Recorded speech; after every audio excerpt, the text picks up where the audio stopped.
सब खुश राजी हैं, ठीक है। एक सेकेंड। हाँ, सब ठीक है। ओम शांति। ओम शांति। हाँ, आप सब ठीक ठीक है? है। हाँ हाँ, हम भी ठीक है ना। बाबा हमें इतनी युक्तियाँ देते हैं रोज़, है ना। हम अगर थोड़ा सा स्मृति में रहें तो कोई भी बात बड़ी नहीं होगी ना। बाबा संगम युग में हमें आप समान मास्टर सर्वशक्तिवान बनाते हैं, लेकिन थोड़ी सी अगर याद में ना रहे तो फिर माया हम पर वार कर जाती है ना। बाबा भी आज हमें समझाते हैं कि माया क्यों जीतती है, क्योंकि हम बाबा की याद में नहीं रहते। अगर याद में रहें तो माया पर सदैव विजय प्राप्त कर सकेंगे। और माया से जब हारते हैं तो क्या होता है, खुशी चली जाती है ना।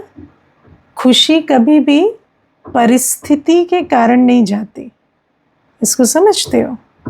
परिस्थिति तो आती है और चली जाती है, लेकिन खुशी तब जाती है जब हम परिस्थिति के वश कोई उल्टा कर्म कर लेते हैं, है ना।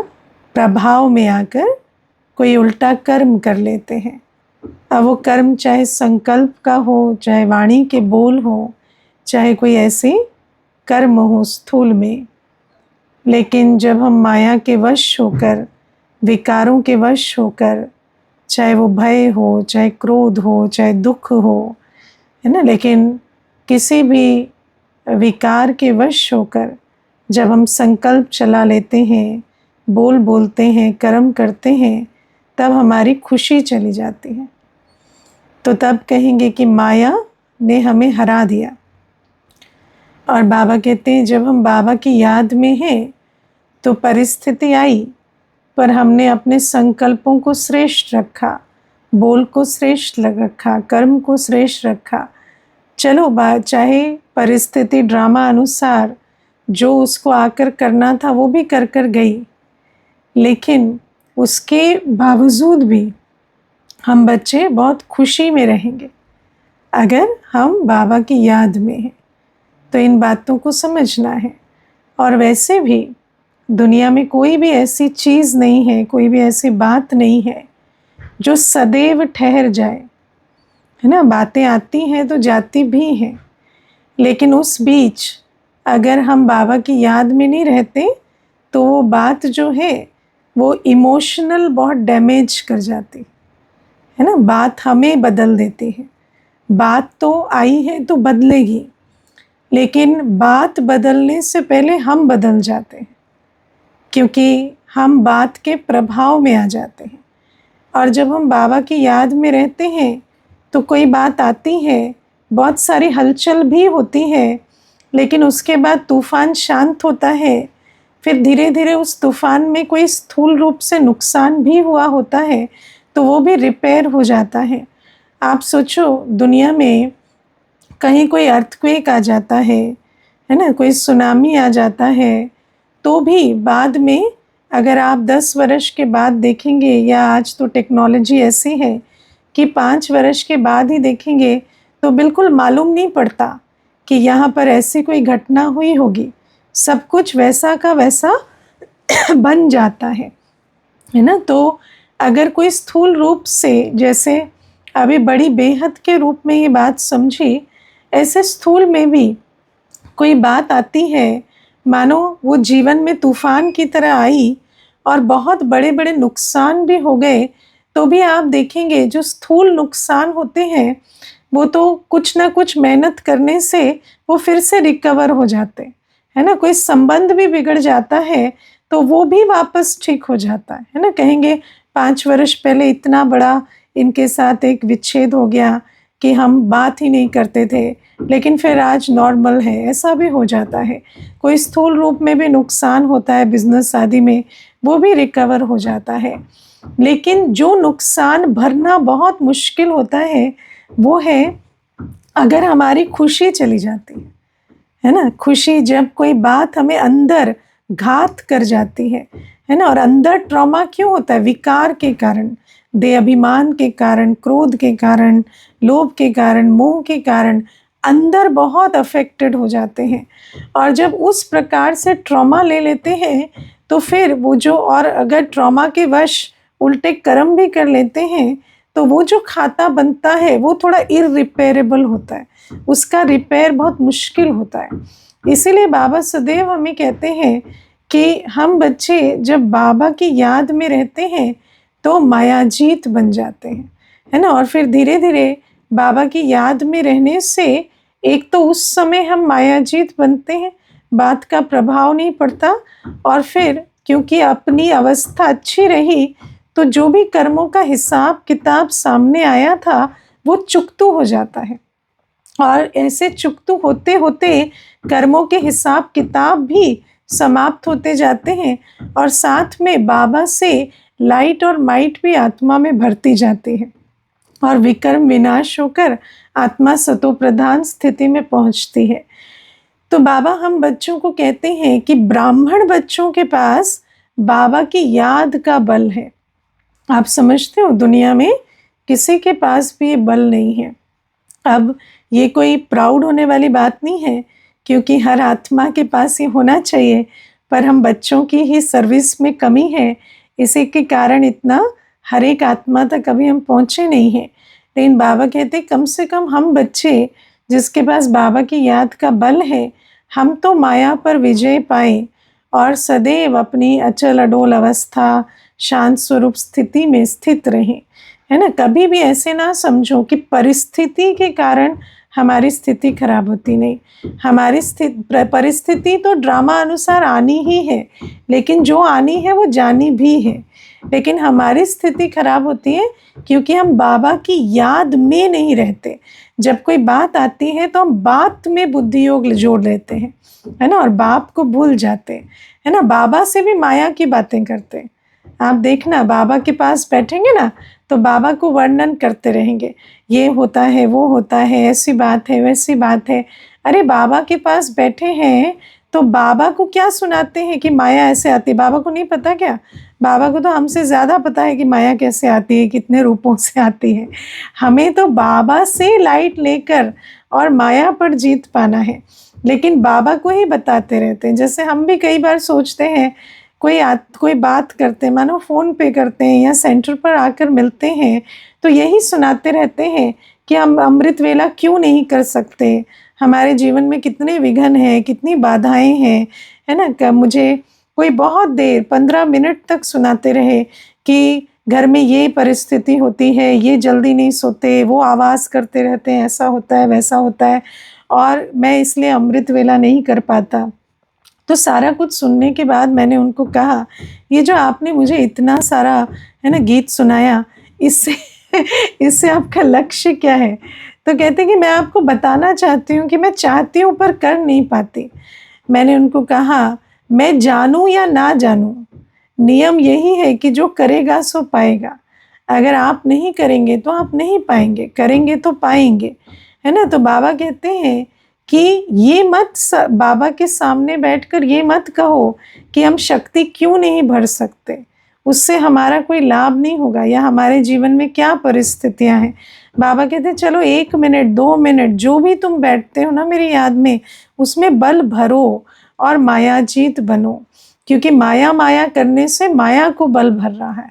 जिसको सोचेंगे, जिसका चिंतन करेंगे, जिस पर ध्यान देंगे, वो बातें बढ़ेंगी, और हमें बातों से उपराम होना है, ना कि बातों को बढ़ाना है। तो ये पहली बात है ना। तो सब बच्चे ब्राह्मण माना संगम युग की निशानी क्या है? खुशी, अतीन्द्रिय सुख सदा काल का, है ना। कभी कभी के खुश होने वाले नहीं, कभी कभी तो हर कोई खुश होता है। तो बाबा कहते हैं सदा खुश रहने वाले होते हैं ब्राह्मण, है ना। चाहे बरसात पड़ रही हो, ओले हो रहे हो, अर्थक्वेक हो रही हो, चाहे कोई प्रशंसा कर रहा हो, गालियां दे रहा हो, आप खुश रहें, है ना। क्योंकि आपका क्या जाता है, आप तो आत्मा है, आपका वर्तमान भी निश्चित है, भविष्य भी निश्चित है ना। अभी आप बाप की गोद में बैठे हैं और कल आप जाकर राज्य करेंगे। आपको बाबा की याद में हर बात को बस पार करना है और कुछ नहीं करना। तो ये बात बाबा समझाते हैं। फिर बाबा हमें आज अपनी जो महिमा है उसका अर्थ समझाते हैं। जब भगवान की महिमा भक्ति मार्ग में की जाती है तो कई शब्द उनकी महिमा में कहे जाते हैं। आज बाबा उन सब का अर्थ समझाते हैं, मुख्य 3 शब्दों का, है ना, 3 महिमा। तो पहली बाबा कहते हैं मैं निष्काम सेवाधारी हूँ, है ना, मैं निष्काम हूँ। और बाबा कहते हैं कि इस दुनिया में और कोई भी निष्काम नहीं है ना। और देखो मैंने ये अनुभव किया है कि अगर आप किसी को भी, जैसे कोई नए आते हैं ना, स्पेशली कोर्स में, जब कोर्स प्रारंभ होता है तो कई बार मैं ये प्रश्न पूछती हूँ कि इस दुनिया में ऐसा कोई भी संबंध है जो निष्काम हो, जहाँ पर कोई कामना नहीं है, कोई एक्सपेक्टेशन नहीं है। तो जब हम कहते हैं कि ऐसा कोई संबंध नहीं है तो ज़्यादातर उस बात को चैलेंज किया जाता है। और क्या कहकर चैलेंज किया जाता है कि माता पिता का जो स्नेह होता है वो बच्चों के लिए निष्काम होता है ना। लेकिन बाबा हमें समझाते हैं कि माता पिता के दिल में भी एक सूक्ष्म कामना होती है कि जब हम बूढ़े हो जाएंगे तो बच्चे हमारा ख्याल रखेंगे, है ना। तो मैंने ये अनुभव किया है कि माता पिता का स्नेह निष्काम होता है, लेकिन जब तक बच्चे बड़े ना हो जाए जैसे बच्चे बड़े हो जाते हैं तो वो जो स्नेह है वो निष्काम नहीं रहता। फिर तो हर बात जैसे देखते हैं कि बच्चे ने ये नहीं किया या वो नहीं किया। मुझे याद है एक माता आती थी तो बहुत दुखी थी, तो मुझे कहती कि, मैंने कहा आप इतने दुखी क्यों हो? तो मुझे कहती दीदी बेटा है ना इतना कमाता है ना जी दीदी, उसका लाखों का पैकेज है महीने का, लेकिन कभी नहीं पूछता माँ तुम्हें कुछ चाहिए, है ना। तो मैंने उसको पूछा अच्छा चलो बेटा नहीं पूछता, चलो बाबा के निमित्त बनकर हम पूछते हैं आपको क्या चाहिए इतने दुखी क्यों हो, क्या चाहिए आपको? तो मुझे कहती कि कुछ नहीं चाहिए मुझे, सब कुछ है, भगवान का ही दिया हुआ है, सब कुछ है मेरे पास दीदी। मेरे युगल ने बहुत अच्छी नौकरियां की, बहुत पैसा भी इकट्ठा किया, आज जीवन में कोई तकलीफ नहीं है, कोई कमी नहीं है, हम तो रोज़ भगवान का शुक्रिया करते हैं। तो मैंने कहा फिर दुखी क्यों रहते हो? तो कहती नहीं पर बेटे को पूछना तो चाहिए ना मेरे को कोई कमी नहीं है, मुझे कुछ चाहिए भी नहीं, लेकिन बेटे को पूछना तो चाहिए। तो मैंने उनको कहा कि आप बेटे को कभी पूछते हो तुम्हें क्या चाहिए? तो कहती है कि बेटा तो कमाता है, अभी उसको क्या पूछे, है ना, वो तो अपने पाँव पे खड़ा है। तो मैंने कहा पाँव पे तो आप भी खड़े हो पर पूछते तो लेकिन आप भी तो चाहते हो ना पूछे, तो आप उसे पूछो, वो नहीं पूछता ना, आप पूछो उसे, अगली बार आएगा ना तो उसको पूछना बेटा कुछ चाहिए तो मुझे बोलना। तो फिर उसने कहा कि वैसे मेरा दिल तो नहीं करता जैसा उसने व्यवहार किया, लेकिन चलो आप कहते हो तो अगली बार जब बेटा आया तो बेटे को कहती है बेटा तुम्हें कोई ज़रूरत हो ना तो मुझे बताना, है ना, भगवान का दिया सब कुछ है। तो बेटा कहता है मम्मी हम सब कुछ है लेकिन आपको भी कुछ चाहिए ना तो आप मुझे बताना तो वहाँ से जो संबंध है वो ठीक होने लगा। देखो कामना कैसे होती है ना कि आप सोचते हो कि वो मुझे पूछे, है ना, पूछ की कामना सबसे ज़्यादा होती है, तो फिर वो पूछ लेते हैं तो फिर आपको भी आता है कि हमारे पास तो सब कुछ है तो हम इनको पूछें। तो बाबा हमें कहते हैं ये जो कामना है ये हर जगह चलती है, क्योंकि मनुष्य के साथ कभी निष्काम नहीं होता, कोई भी संबंध नहीं, है ना। देखो बाबा कितना अच्छा आज ये बात समझाते हैं कि बाप भी बूढ़ा होता है तो सोचता है कि बच्चा मेरा ध्यान रखे, है ना। और बाबा हमें आज कहते हैं ये भी लॉ है कि बूढ़े माता पिता का ध्यान रखा जाए, लेकिन इसमें एक चीज़ हमें समझनी है, किसी की कामना पूरी करना हमारा फर्ज नहीं है ना, हमारा फर्ज है ध्यान रखना, है ना। जैसे ना माता पिता का फर्ज है बच्चे की कामना पूरी करना, ना बच्चे का फर्ज है कि माता पिता की कामना पूरी करे, इसको समझना है ना। बच्चा जो आपको ठीक लगता है, जो आपकी समझ में आता है ना, वो पालना आप बच्चे की करो, है ना। बच्चा चाहता है कि मुझे इतना खर्चा करके विदेश में पढ़ने भेजो, है ना, मेरी शादी पर इतना करोड़ खर्च करो, या कोई भी चीज़, बच्चा तो कुछ भी चाह सकता है। तो हमें उस कामना को पूरा करने का हमारा फ़र्ज़ नहीं है, इसको समझ लेना। हमारा फ़र्ज़ है कि हम बच्चे की जिस्मानी रूहानी पालना करें श्रीमत प्रमाण। मुझे जो बाबा ने श्रीमत दी है, देखो एक लौकिक एजुकेशन बच्चे को देनी पड़ेगी, है ना, क्योंकि जिस्मानी पढ़ाई भी ना पढ़ें तो कल वो अपना सोर्स ऑफ इनकम कैसे लेंगे। शरीर का भोजन, कपड़ा, है ना, रहना खाना, वो तो देना पड़ता है। या आत्मा को सुख शांति का, पवित्रता का वायुमंडल देना, है ना, ऐसा वायुमंडल देना जहाँ आत्मा का विकास हो सके, वो रूहानी वायुमंडल देना, रूहानी पालना करना, भोग लगाकर भोजन खिलाना, है ना, ये सारा कुछ। या थोड़ा बहुत, है ना, जैसे जैसे बड़े होते जाते हैं तो ज्ञान सुनाना, कम से कम कोर्स कराना, ये सब हमारा फ़र्ज़ है अपने जो बच्चों के प्रति भी। लेकिन बच्चों की अनेक कामनाएं हैं, उन कामनाओं में हमें नहीं जाना होता। जो बात हमारी समझ से एक्यूरेट है उसमें जाना। अभी मैं आपको बताती हूँ, एक माता है, मुझे बताती थी कि घर में पैसा नहीं है, लेकिन मेरी बेटी का बहुत अरमान है कि उसकी शादी में, है ना, 50 लाख का लहंगा लिया जाए और ऐसा किया जाए और वैसा किया जाए, है ना। तो कहती 50 नहीं तो कहती कम से कम 1 लाख का तो करो, कम से कम ऐसा तो करो। तो इस प्रकार से उसकी जो कामनाएं हैं वो बहुत हैं। तो माता जो कहते कहते रोने लगी कि मैं अपनी बेटी की इच्छाएं पूरी नहीं कर पा रही हूँ। तो मैंने कहा आपको क्यों रोना आ रहा है है ना, आपकी कोई ड्यूटी नहीं है वो इच्छाएं पूरी करने की। आपकी जो ड्यूटी है, बाबा ने कहा है, अगर ज्ञान में नहीं चलती तो विवाह कर दो। तो आप विवाह कर रहे हैं, बस ख़त्म बात। उससे ज़्यादा तो आपको कुछ करने की बाबा ने श्रीमत दी नहीं है ना, तो आप उसमें क्यों जाते हो। लेकिन मोह होता है ना, तो मोह क्या करता है, मोह कहता है फ़र्ज़ अदाई नहीं, मोह कहता है उनकी पूरी जिम्मेवारी ले लो, वो उनको खुश करने की जिम्मेवारी ले लो, है ना। और किसी को खुश करने की जिम्मेवारी कभी नहीं लो, क्योंकि आत्मा को आप खुश नहीं कर सकते, ठीक है ना। तो इसको बाबा हमें समझाते हैं। फिर बाबा कहते हैं जब माता पिता बूढ़े हो जाते हैं तो बच्चों की भी वही जिम्मेवारी, क्योंकि ये तो कर्मों का हिसाब किताब है ना, उन्होंने हमें पालना दी, हमें भी उनका ध्यान रखना होता है।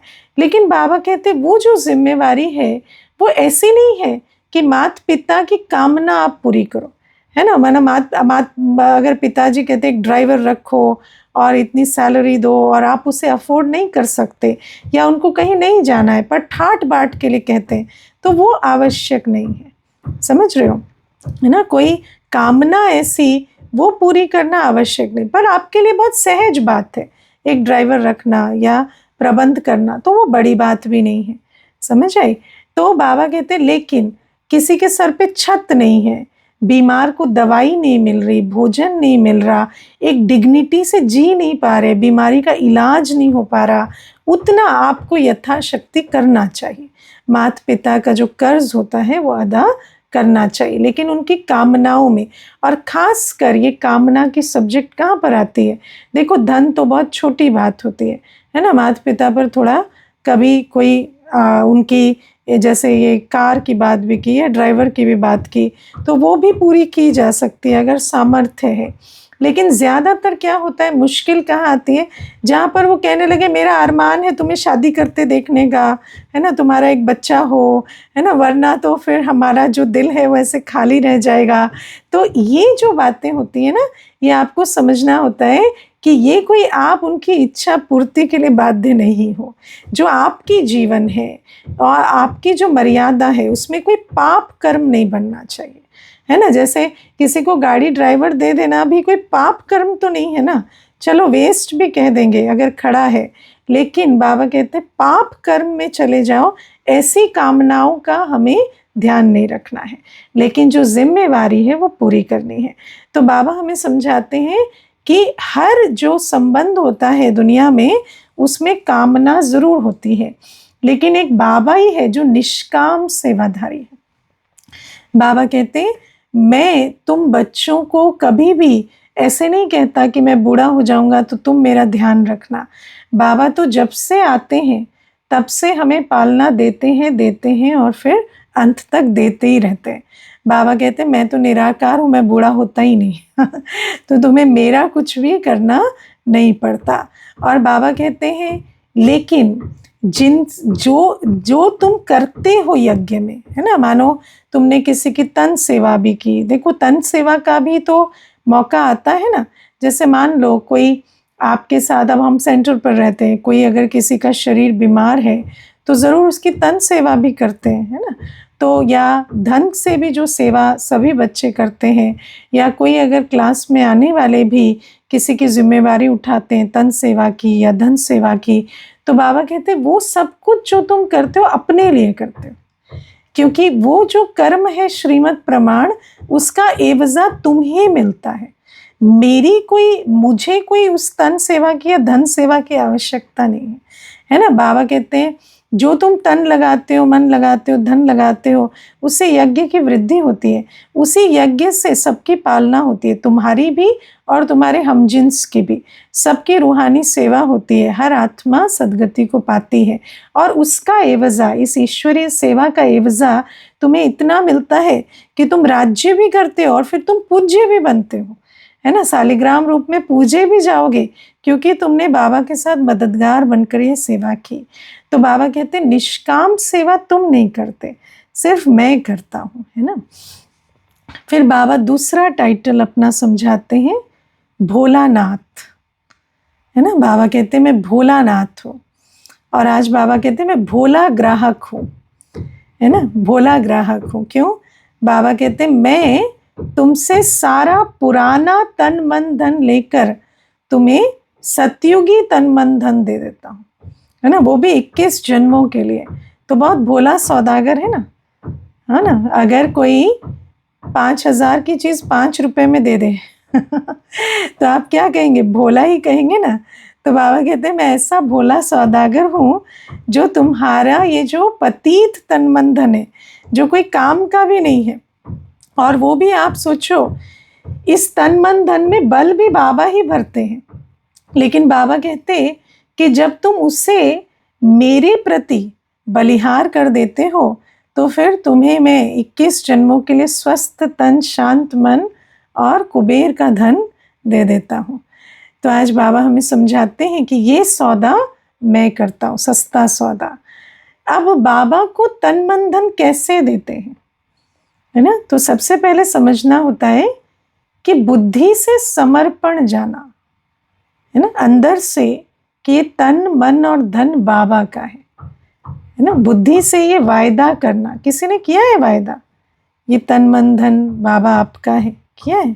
हाँ, बहुत कम ने वायदा किया है, सबने नहीं किया, है ना। आप सोचो कि हम मनुष्य के भी जब बनते हैं, है ना, तो मनुष्य को भी अपना तन मन धन बलिहार कर देते हैं, है ना। लौकिक संबंध में भी पति को, बच्चों को, सब कुछ बलिहार कर देते हैं, है ना। लेकिन बाबा कहते हैं कि उसके एवज में तो हमें सिर्फ कर्म बंधन मिलता है लेकिन बाबा कहते हैं अभी तुम ये बुद्धि से बलिहार जाओ।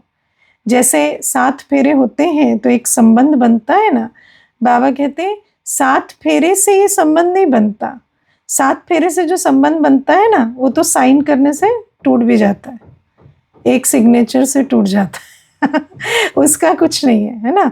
लेकिन बाबा कहते हैं ये जो संबंध है ये पक्का संबंध है, और ये दिल से तुम्हें अंदर वायदा करना है कि बाबा आप आए, मैंने आपको पहचान लिया, अब मेरा ये तन मन धन आपका है। अब तन मन धन आपका है कह तो दिया, पर उसका प्रैक्टिकल स्वरूप क्या है उसको समझेंगे। तो पहली बात है तन से हम कुछ भी करें, है ना, चाहे हम भोजन बना रहे हैं, चाहे सफाई कर रहे हैं, चाहे हम ऑफिस का कोई काम कर रहे हैं, चाहे हम कुछ लिख रहे हैं, पढ़ रहे हैं, सदैव वो ईश्वरीय मर्यादा के अंदर हो। कोई भी अमर्यादित कर्म मेरे तन से नहीं होना चाहिए, मेरे मुख से कोई वाणी अमर्यादित ना चले, मेरे आंखें कुछ अमर्यादित ना देखें, मेरे हाथों से कोई अमर्यादित कर्म ना हो, कोई ऐसी लेन देन पतितों के साथ ना हो जो ईश्वरीय मर्यादा के विरुद्ध है। आप मर्यादाएं जानते हैं, ईश्वरीय मर्यादाएं, हाँ, हम किसी पतित कार्य में लेन देन नहीं करते। हमारी जो एनर्जी है, हमारा समय है, वो कहाँ लगना चाहिए? ईश्वरीय कार्य में लगना चाहिए, है ना। अब मान लीजिए आप जाते हैं शरीर निर्वाह कोई साधारण कार्य करते हैं, है ना। देखो, पतित कार्य तो हमें करना ही नहीं है, चाहे शरीर निर्वाह अर्थ भी कर रहे हैं। बाबा ने हमें शरीर निर्वाह अर्थ कार्य करने की छुट्टी दी है, लेकिन शरीर निर्वाह अर्थ भी हम पतित कार्य ना करें। ऐसा ना हो कि हम बॉम्ब बनाने की फैक्ट्री में कार्य कर रहे हैं, है ना, या कोई ऐसे कार्य। देखो, एक मुझे याद है, एक भाई आते थे तो वो गंदी फिल्में बनाने के, है ना, कंपनी में कार्य करते थे, काम करते थे। और जब वो ज्ञान में चले तो कर्म की गति समझी तो उन्होंने उस जॉब को छोड़ दिया, है ना। तो उन्होंने मुझे ये बात छोड़ने के बाद बताई। बाद में बताया कि मैं इस कंपनी में काम करता था, पर फिर जब मुझे समझ में आया कि हम ब्राह्मण हैं और हमें ऐसे काम नहीं करने हैं, तो मैंने वो काम छोड़ा और दूसरा काम लिया। तो ये जो बात है, ये समझना है। बाबा इतना तक कहते थे कि बच्चों को, है ना, जैसे कोई रेडी पर वो प्याज बेचते हैं ना, हाँ, तो प्याज लहसुन बेच रहे हैं, तो बाबा कहते तुम प्याज लहसुन मत बेचो सब्जियां भी बेचते हो तो वो नहीं बेचो, बाकी और चीज़ें बेच रहे हो। तो एक तो जब हम स्थूल कार्य करते हैं तो हमें ये ध्यान रखना है कि उसमें कोई ऐसा कार्य नहीं, चाहे धंधा धोरी भी करते हैं तो कोई ऐसा कार्य नहीं है जो पतित हो, इसको समझ के चलना है। दूसरी बात, अगर जो हम साधारण कार्य करते हैं, है ना, मानो कोई सॉफ्टवेयर इंजीनियर है, कोई कुछ है, तो ये साधारण कार्य है। तो बाबा कहते हैं उस कार्य को करते हुए मुझे बाबा की याद में रहना है। तब कहेंगे कि वो जो तन है वो ईश्वरीय सेवा में लगा, चाहे तन से साधारण कार्य कर रहे हैं, लेकिन अगर हम बाबा की याद में हैं तो भले कर्म देखने में साधारण है, पर वो जो कर्म है वो जमा का खाता बना रहा है। तो काम करते, एक तो हमारा कामकाज पतित खाता ना बना रहा हो, है ना। अब मान लीजिए, मैं आपको कई बार ये बात सुनाती हूँ, एक भाई आते थे तो उनका शराब का कार्य था, है ना, ये शराब का भट्टा जिसे कहते हैं। तो वो जब ज्ञान सुने, कोर्स किए, तो मुझे कहते दीदी अब मैं तो पढ़ा लिखा नहीं हूँ मैं स्कूल नहीं गया और मुझे विरासत में यही मिला है और इसी से घर चलता है ना। तो अभी क्या करना है? अभी अगर इसको बंद कर दें तो रोटी कैसे खाएं? और मुझे तो कोई स्किल भी नहीं है, मुझे तो कोई पढ़ाई भी नहीं की मैंने जो मैं नौकरी कर लूँ। तो फिर उसको यही कहा कि ये लक्ष्य रखो कि मुझे ये कार्य ज़्यादा समय नहीं करना, लेकिन जो अभी कर सकते हैं बाबा की याद में रहे विकर्म विनाश करना, क्योंकि ये भी एक बहुत बड़ा विकर्मों का खाता होता है कि आप ऐसे बिजनेस या ऐसे नौकरी में हैं जहाँ से पाप का खाता बने। तो वो जो उस जंजाल से, उस बंधन से निकलने के लिए भी आपको विकर्म विनाश करने पड़ेंगे। तो उसके लिए पहले योगी बनो, पहले जो कर सकते हैं वो करो, ताकि जब विकर्मों का बोझ कम होगा तो वो द्वार भी खुलेंगे जहाँ पर कमाई भी होगी और पाप का खाता नहीं बनेगा, है ना। तो बाबा हमें ये बातें समझाते हैं कि तन बाबा का है, तन से कोई पाप कर्म नहीं करना, और जो साधारण कर्म करते हैं उसको बाबा की याद से अलौकिक बनाना है ना। ऐसे नहीं कि सफाई कर रहे हैं, साधारण कर्म है तो वृत्ति में कुछ भी चलता रहे, नहीं।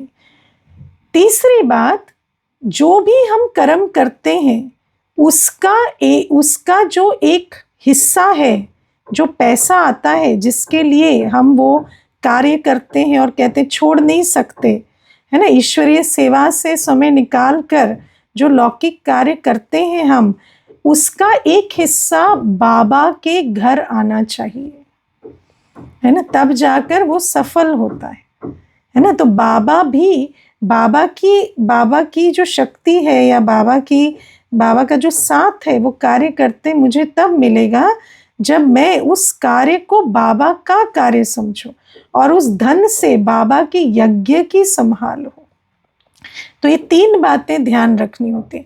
एक, पतित कार्य नहीं करना, साधारण कार्य बाबा की याद में करना, और जो कार्य से कमाई होती है वो कमाई का 20% कम से कम हिस्सा, है ना, आना चाहिए बाबा के घर। अब मानो कोई 20 से शुरू नहीं कर पा रहे तो 5 से शुरू करो, 10 से शुरू करो, फिर धीरे धीरे उसको कम से कम 20 वहाँ तक तो लेकर आओ। जो गृहस्थ व्यवहार में रहते हैं, बाबा कहते हैं उनके लिए श्रीमत है। फिर दूसरी बात, बाबा कहते हैं मन को, मेरा मन बाबा का है। तो मन बाबा का है माना मन में एक भी संकल्प बाबा की श्रीमत के विरुद्ध ना आए। मानो हम जीवन में चलते हुए, लोगों के साथ संबंध संपर्क में आते हुए, कामकाज करते, हमें साधारण संकल्प भी रचने पड़ते हैं, विस्तार में भी जाना पड़ता है।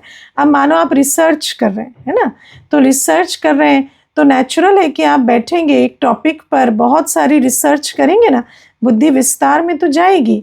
लेकिन बाबा ने आज जो इसमें कहा अव्यक्त इशारे में कि विस्तार में जाते भी अंदर सार स्वरूप रहे, है ना, अंदर वो जो एक अंदर जो एक पतवार जो है वो थाम कर रखो कि दिल मन बुद्धि में बाबा रहे। विज्ञान कहता है कि हमारे अंदर 7 चीज़ों की अवेयरनेस में इकट्ठे रहने की ताकत है ना। जैसे कोई गाड़ी चलाता है तो गाड़ी चलाते वक्त उसका जो ध्यान है वो शीशे पर भी है ना, जो रेयर व्यू मिरर है जो साइड में लगा है उस पर भी है, जो स्टीयरिंग है उस पर भी है, गियर पर भी है, फिर वो कोई म्यूज़िक भी सुन लेता है, कोई खाना भी खा रहा है, और साथ में जो आसपास बैठे उनकी बातें भी सुन रहा है है ना। तो आप सोचो कि कितनी तरफ वो एक साथ अटेंशन दे पाता है। तो इतनी क्षमता हम में है। तो बाबा कहते हैं मानो तुम कोई विस्तार में भी जा रहे हो, मन बुद्धि को आपको कामकाज में, या मान लो संबंध की बात है, बच्चे आते हैं कोई बात आपसे कर रहे हैं, तो ऐसे थोड़ी हम आधी सुने आधी ना सुने, हम भी तो सुनते ही है ना। यहाँ बाबा के बच्चे आते हैं तो हर एक की कहानी, मुझे कोई 10 साल के बाद भी आकर पूछे कि मैं आया था आपको याद है, तो मुझे उसका नाम, उसकी कहानी, उसका सब कुछ याद रहता है लेकिन ऐसा नहीं है कि हम उस बात के विस्तार में जा रहे हैं, है ना। वो बात जो है वो सुननी पड़ेगी, अटेंशन भी जाएगा, लेकिन साथ में हमारी जो अंदर दिल मन बुद्धि है वो बाबा से लगी रहे। इसको कहते हैं हमने बाबा को मन दे दिया, और हम जो बातें सुन रहे हैं उन बातों को हमें इमर्ज करना है, मर्ज करना है ना। सुना, देखा, समझा, राय दी, फिर मर्ज कर दिया। फिर कभी कोई बात आई तो वो बात आपको स्मृति में तो है ही, लेकिन उसकी कोई फीलिंग नहीं है ना। तो ये बातें बाबा हमें समझाते कि मन को हमें देना। और धन माना एक तो होता है जो हम कमाते हैं उसका हिस्सा देते, लेकिन आप सोचो कि हर एक के पास धन तो बहुत प्रकार का होता है ना, ज़मीन होती है, प्रॉपर्टी होती है, बहुत सारी चीज़ें होती हैं। तो बाबा कहते हैं जो भी कुछ हमारे पास है, चाहे वो हमने कमा कर इकट्ठा किया है, चाहे हमें विरासत में मिला है, जो भी धन आपका है वो धन ईश्वरीय कार्य में लगे, है ना। ईश्वरीय कार्य में लगाने का कोई ऐसा ज़रूरी नहीं है कि आप कोई नाम ही करके, साइन ही करके दे दो। लेकिन मानो आपके पास एक मकान है तो उसको किसी पतित को देने के बजाय अगर बाबा का एक सेवा स्थान चले वहाँ पर, है ना, बाबा की सेवा हो सके, या एक प्रदर्शनी लगे, मानो आप ही जाकर कुछ देर संभाल लिए, कभी कोई आकर उसको थोड़ी सी, है ना, संभाल लिए, तो बाबा कहते हैं उस आधार से भी आत्मा जो है वो समर्पण जा सकती है। और फिर बाबा हमें कहते हैं कि जब हम जाते हैं तो हमारा जो धन है वो ईश्वरीय कार्य में समर्पित हो, इसका भी हमें अटेंशन देना चाहिए। ऐसा नहीं कि हमने जीवन भर कमाया, हम बाबा बाबा कहते रहे कि मैं बाबा का, बाबा मेरा, और जब हम गए तो वो जो धन है वो पतितों को विरासत में मिला और उन्होंने उससे खूब पाप कर्म की मौज बनाई, है ना। तो बाबा कहते हैं ऐसा कर्म की गति हमें नहीं बनानी होती।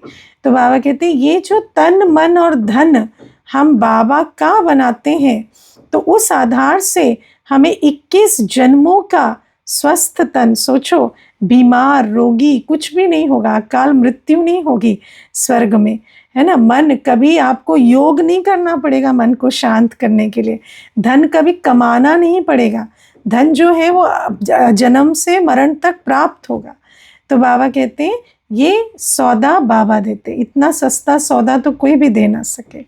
फिर बाबा आज कहते हैं मैं अभोक्ता हूँ, है ना। बाबा कहते हैं मैं भल ब्रह्मा बाबा के तन में बैठता हूँ, लेकिन मैं इनकी इंद्रियों से टेस्ट नहीं लेता, है ना। आत्मा तो सब कुछ भोगती है ना। आत्मा तो खट्टा मीठा अच्छा बुरा, है ना। जब म्यूजिक सुनेंगे तो आहा कितना आनंद आया, रिलैक्स हुआ।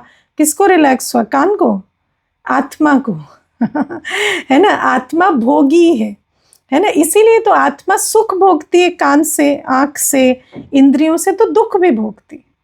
अगर आत्मा सुख ना ले तो दुख भी नहीं भोगेगी, लेकिन आत्मा इंद्रियों से भोगवाद में जाती है। आत्मा इंद्रियों से सुख लेती, टेस्ट लेती है, दृश्य का मनोरंजन लेती है, शब्दों की मिठास लेती है। तो इसीलिए कड़वे शब्द भी फिर आत्मा को फील होते हैं, क्योंकि आत्मा न्यारी नहीं रहती। तो आत्मा तो इंद्रियों से भोगती है, लेकिन बाबा कहते मैं इस तन में बैठता हूँ पर मैं अभोक्ता हूँ, है ना। मैं कोई तुम्हारी शब्दों का या गीतों का सुख नहीं लेता मैं तुम्हारी महिमा का सुख नहीं लेता, है ना। मैं कोई सुख ले इंद्रियों से रस लेकर जो तुम भोग लगाते हो, चाहे ब्रह्मा बाबा के तन को खिलाते हो, तो उस रस को मैं नहीं लेता। तो बाबा ये बातें हमें समझाते हैं। फिर बाबा कहते हैं दुनिया में तो देखो कितनी अच्छी रस्म बनी हुई है, आजकल तो थोड़ी कम हो गई है, लेकिन पहले बहुत होता था कि कोई पितृ खिलाते थे तो ब्राह्मण के तन में आत्मा का आह्वान करते थे, और वो आत्मा जो है वो टेस्ट लेती थी आकर भोजन का, है ना। और उनका जो प्रिय भोजन होता था वो बनाया जाता था, खिलाया जाता था। तो बाबा कहते हैं देखो आत्मा तो जाने के बाद भी आकर भोग लेती है और मैं तो जो हूँ मैं कभी भोगता नहीं, इसीलिए मुझे अभोक्ता का टाइटल दिया गया है। तो ये बातें बाबा अपने विषय में समझाते हैं। ओम शांति।